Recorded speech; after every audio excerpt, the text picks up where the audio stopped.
Kanye can't be president. I know that. Kanye West won't make a good president. And I'll need to talk to him so he can stop saying that.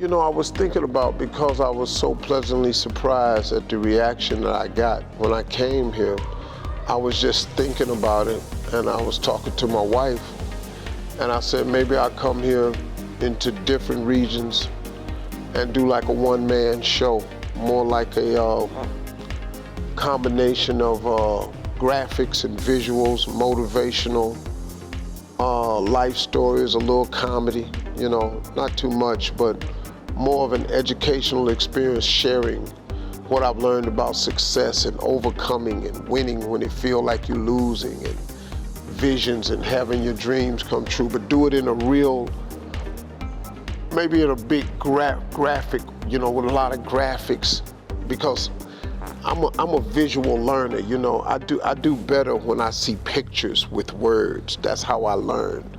I don't like lectures. I don't like people sitting there giving me a lecture. I go to sleep. You know, if you're not funny, I'm gonna go to sleep, you know. So I like graphics to learn.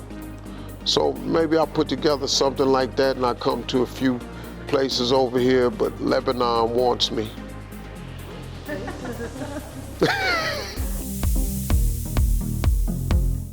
Well, I would pick someone involved in tourism. That's important, because you've got to exchange the culture. I would interview the man that I sat with yesterday twice for lunch and dinner, His Highness, Sultan.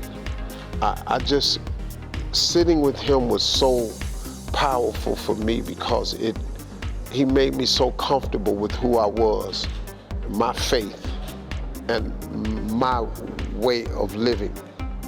And I would interview him, and after that, I'd probably interview somebody who owns an oil rig to see if they would give me 4 of them.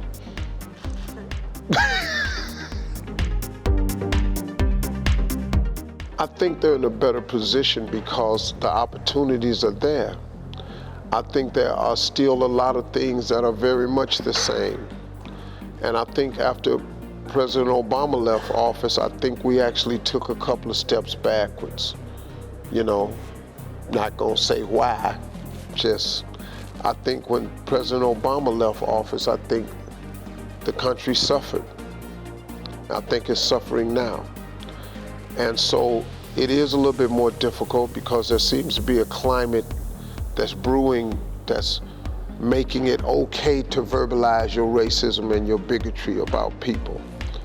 I mean, look, they've done crazy stuff since President Obama left office. So, but in spite of it all, I think that young African Americans still are in a great position to succeed, because a lot of them have the right mindset. But at the same time, it's a lot of work to be done, because in our country we have a lot of problems we still need solving, you know. So I'll never give up on it. And, you know, America's my home, you know. It's where I was born, it's where I grew up. My family is there, my friends are there. The city that made me is there.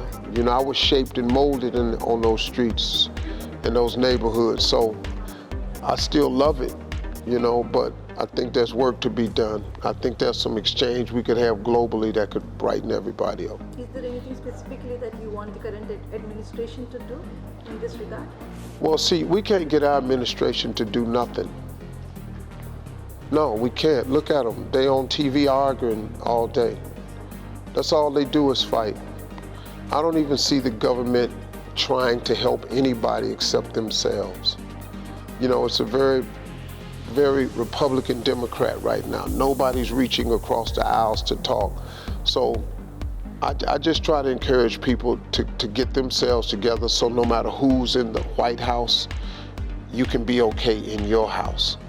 And that's how I live my life. So whoever they vote for, You know, I vote, but man, who I wanted to win has already been president. That was Barack Obama. I called Tyler before that deal got struck. I told him that Miss Universe was considering studios, because we were debating. It was going to be in, I think we were talking about Egypt at one point, South Africa at one point, and Tel Aviv. And those were the places. And then all of a sudden, they started talking to Tyler Perry when I happened to be at his studio shooting a little show that I created. And we talked about it, and I told him we were trying to get it to happen. He said, hey man, let's make it happen. So I think this is a very, very big move, because I was the first African American to ever host Miss Universe. And then to have it at Tyler Perry Studios, who is completely 100% owned. This African American, this man's studios is as good as any studio I've ever shot any of my TV shows on. I've been on all the movie lots, Sony, Paramount, Fox, Universal, CBS. I've been on all the lots. I'm on all the channels. What Tyler Perry has in Atlanta is better than anything I've ever seen before. And one man owns it. One man owns it, and he happens to be black. And that is a huge accomplishment, man. All of his stages are named after African-American actors: Denzel Washington, Halle Berry, Sidney Poitier, you know, Cicely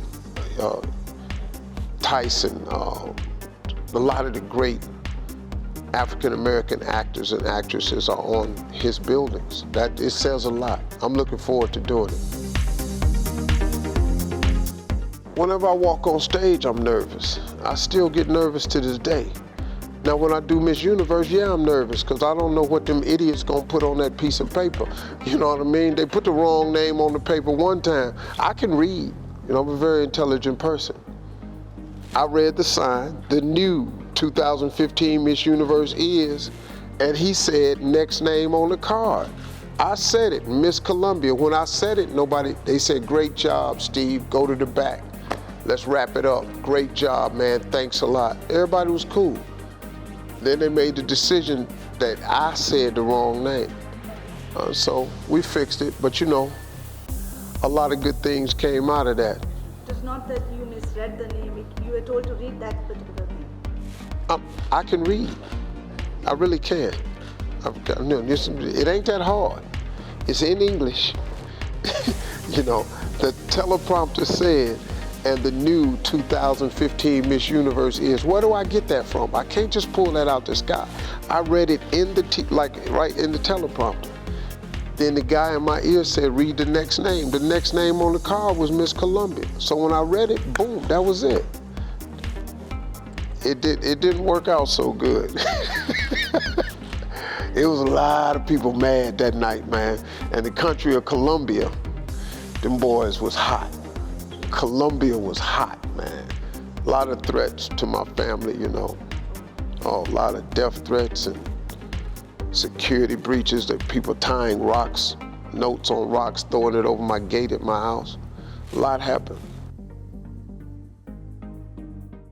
It's something that's been going on, these beauty pageants, for so long.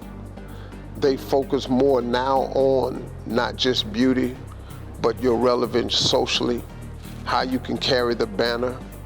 But at the end of the day, you know, look, it's a beauty pageant. They don't put regular looking people up there, let's just be real. They don't put just regular looking women up there. They go find women who are this big and tall, and they find them and they put them on stage, and they put some shoes on them, they put a swimsuit on, they walk out and they put a gown on, then they come and they do a talent, and it is what it is, you know? It's just, it's not gonna, you know, look, I mean, what does it do? This doesn't make the world a better place. This is not a religious pageant. Miss Universe is not saving souls. We're not feeding the hungry. It's show business. It's all it is.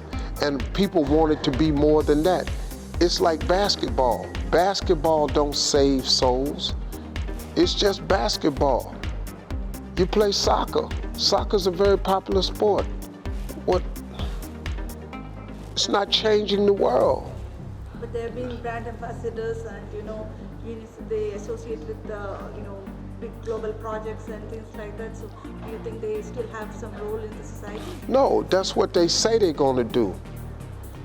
Has soccer fed your family? What? When does soccer? Anybody eating? Has a soccer player come to your house and gave you a job? Do soccer players come to your house and feed your family? Let's stop. They always attach a lot of stuff to causes to make it look good. But at the end of the day, it's a business. They make money playing soccer. That's what they do. It's a business. You could fix poverty if everybody pitched in, but everybody pitch in. People give to causes when they can get a return on investment. That's why people give to causes.